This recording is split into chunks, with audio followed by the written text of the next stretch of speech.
Hi everyone, it's Niamh here and welcome to my art journaling channel. Now we're going to do a bit of a collagey bits and pieces and creating a figure using some funky stamps. So you can see I've just got a whole pile of bits that have been lying around on my desk. I've been using some bits from the Collage Collective. I had some mark making piece on cardboard. I've got some collage tissue there. I just had a whole heap of stuff. So I had this offcut with the circles on it, which I really liked. I'd cut circles out for something on another page. And I thought, oh, that would be a cool framing thing. So I kept it. I've also just used an entire sheet of words from collage tissue and I've glued them over the top of other collage. The reason for that is because they are translucent. When you put them down, you can still see the collage, but you can see the text over the top of them. And now I'm using this piece with the circles on it kind of as a bit of a framing device. So I've got the words in the circles. Yeah, just it is what it is. So don't throw out, well, I say this, don't throw out your scraps. You can use them for everything. At some stage you do have to throw out your scraps because otherwise you'll drown in them. But sometimes they can come in handy. So this is a good page to create after you've just cut them out because it's fresh in your mind what you've actually got instead of stashing it away for a rainy day that you never actually get to. So once I finished this, I had a really cool background which I quite liked, but I didn't really know what to do with. So I decided I would play around. I knew I wanted to sort of darken up those circles a little bit to make them a little bit of a focus. So I'm using my Stabilo All pencil to draw that in. I'm also just water activating that a little bit. And you can see as soon as you water activate it, it starts to wick and bleed and it gets a really black inky line on it. So it's a lot more intense than just having the regular pencil on the page. I'm just going in and drying that off. So I can go on to my next bit, which is creating my image, I think. At the moment I'm looking for some bits and pieces.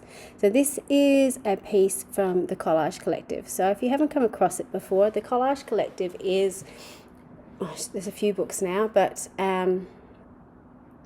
it's a book of artwork, of Dina Wakely artwork that have been printed into a book that you can chop up and use in your own artwork. So that's where those collage pieces in the background came from, and that's what that full page was. So that's the gel print I think that she'd done that has been printed into this book.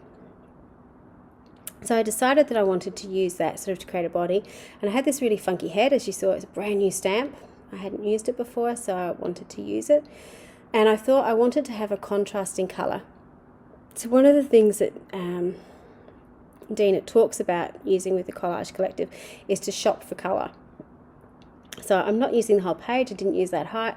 This page doesn't really appeal to me, so that's why I was actually really happy about just going nuts and chopping it up. But because it uses the colours that I sort of had in the background, so it had some of that pink and it had some of that blue, I could sort of shop around and sort of get this figure out. So I've chopped a really sort of rough arch for this figure's body. I decided to use some of that blue from the height to create a sort of roughly neck, and then I've got some washi tape for my a little bit of a height. Once you've sort of glued it together, then you can go in and trim it up so it fits to what you actually want it to be. So it's often good to cut out a rough shape to begin with and then go in and just trim it up afterwards. So you can see all the pages in the Collage Collective are double-sided too. You just pick and choose your battles, or if you're really afraid to chop it up, do what I did originally and buy two of them. So one you can keep for artwork and one you can actually cut up and use. I've been brave now and I've actually cut into both of them. So, you know, it's paper. There's more of it. It'll be around for a while, so you're not going to lose out on it.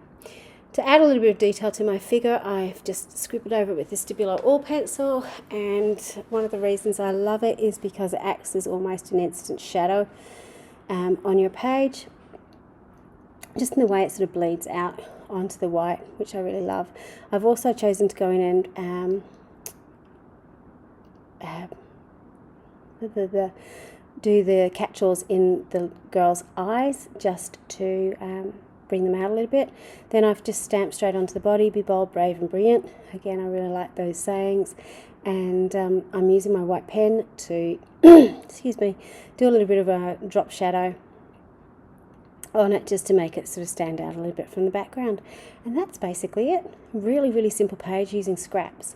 So, as I said before, have a look at what you've got. You can always use it in some way, shape or form to create something else. Just to finish it off and blend it all together, I've decided to spray some rouge, or splat some rouge gloss spray in the background. Do be careful. It is a more pinky colour than it looks on screen, so it doesn't look necessarily like blood splatter. But with pinks and reds, you do need to be careful when you are splattering. But I could have splattered blue on that and got a similar effect as well. So thank you so much for watching. Have a go at using your stamped images to create some figures for your page and using your scraps to create a cool background. Until next time, bye for now.